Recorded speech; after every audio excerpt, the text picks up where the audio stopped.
drop the diffuser. Okay, so one of my most frequent asked questions is how I get my game to look so colorful.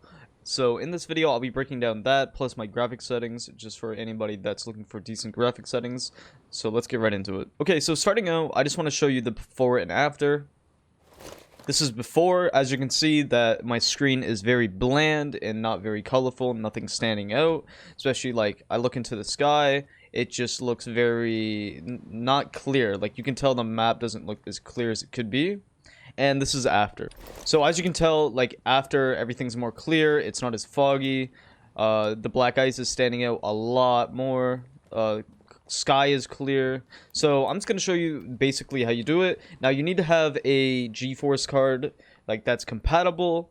I have a 2080 Super, so yeah. So what you want to do is you're going to click Alt Z if you have GeForce Experience downloaded, and then or you can click Alt F3 and just go to game filters. Now usually this is what you're going to see is off this bland coloring. As you can tell, it's just the default. So what you want to do is you're going to want to click one. You're going to want to add two different filters, one being color and the other being details.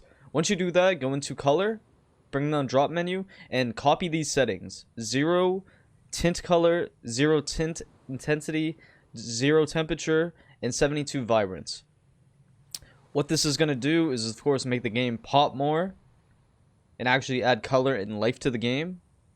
And then details, you want to put 0 sharpening, 72 clarity, 16 HDR toning, and 0 bloom. Now, I messed with a bunch of these settings, like for example, clarity, and 72 is the sweet spot for that, of course.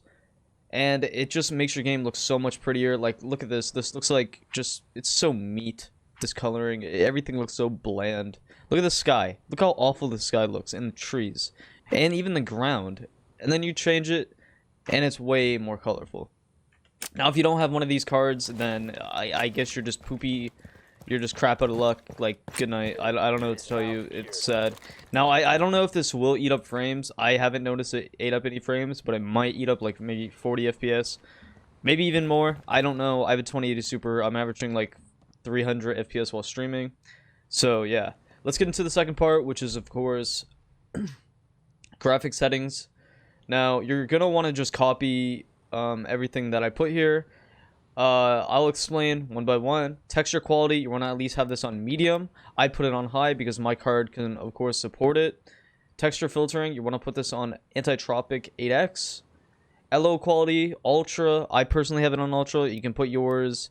I really don't see a difference between high and ultra or even low, but I just put it on ultra. Shading quality, medium. Shadow quality, this is one of the most important features because this is going to feed you basically intel. For example, if you want a nice example, if you're on Clubhouse and you're up on rafters and you're holding rafters and you look out to the main door, you can see a shadow before the person actually peeks. Another good example is Cafe Skylight. There's a little shadow. So I actually have mine on high, which I should have mine on very high.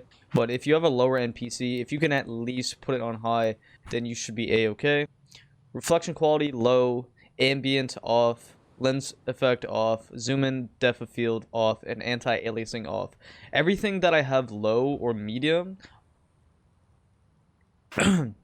everything that I have low or off is just eye candy.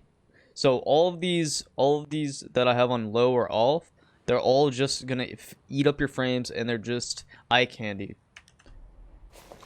So that was my game filters and how to actually make your game look a lot prettier, plus my graphics settings. So if you like this type of video, like and subscribe, and have a lovely day.